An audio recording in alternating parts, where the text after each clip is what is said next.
What's up guys, my name is Aaron. Today I'm going to be reviewing Care. This is the fourth studio album by How to Dress Well. He's an alternative R&B singer-songwriter. I really love his really moody R&B sound while still maintaining these poppy melodies. I liked how underneath all the vocal effects, so you can really hear his voice and it really sounds like an 80s, 90s pop singer or R&B singer like Tevin Campbell or somebody that did like New Jack Swing or stuff like that. Very soulful. I feel like this music probably isn't for everybody, but I did really enjoy his past material. As he's kind of released music, his like voice and the effects have kind of slowed down and kind of not been as present, and you can kind of hear like the music and the voice a lot better. And I feel like with this album, it's like all out there. He's gone full pop on this album, and it's kind of over the top, but I feel like it makes sense for this type of artist, and I feel like this is probably his best album so far. And I think that this is probably one of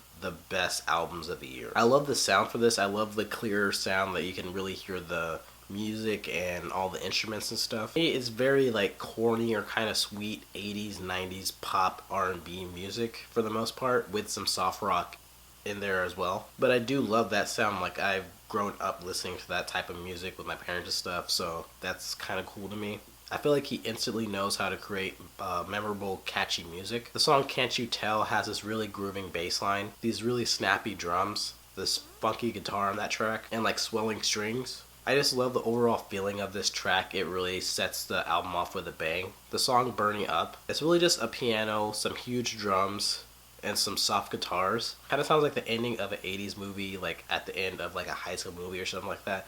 Then the song Lost Youth, Lost You. I love the 80s synth on that track, the big drums, the vocalizing in the back. I feel like that's a really uplifting sounding track. Yeah, this like uber kind of really over the top pop music might not be for everybody, but I really enjoyed it. I really like how all the instruments sounded together, and it just really harkened back to a different time. And I do like his voice. I feel like it's not the strongest voice, but his voice is pretty thin and kind of emotional, kind of like Rivers Cuomo from Weezer. If you're listening just to his voice, it's kind of thin, but with the music that he's making, like the instrumentation and stuff, it sounds good because his voice is a little bit more emotional and kind of vulnerable.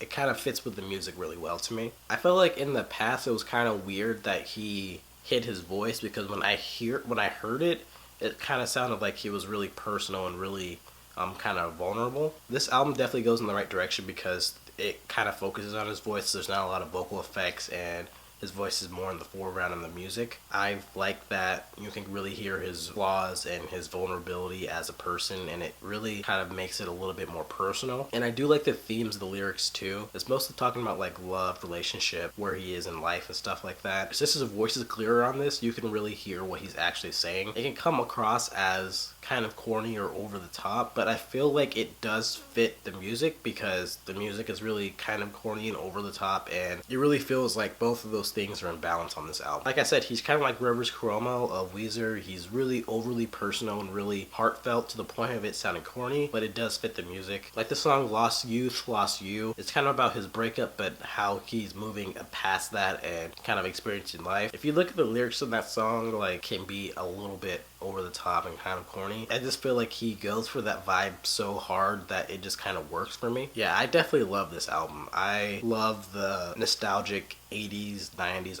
pop R&B vibe. I really love that. Like really corny, over the top. I feel like his voice was clearer, easier to understand and stuff, and I feel like with his voice at the foreground you get a little bit more connected to the music, and I feel like the themes and the lyrics, while over the top, fit the music really well and kind of contributed to the overall package. I didn't have any really big flaws with this album. I would give it an A.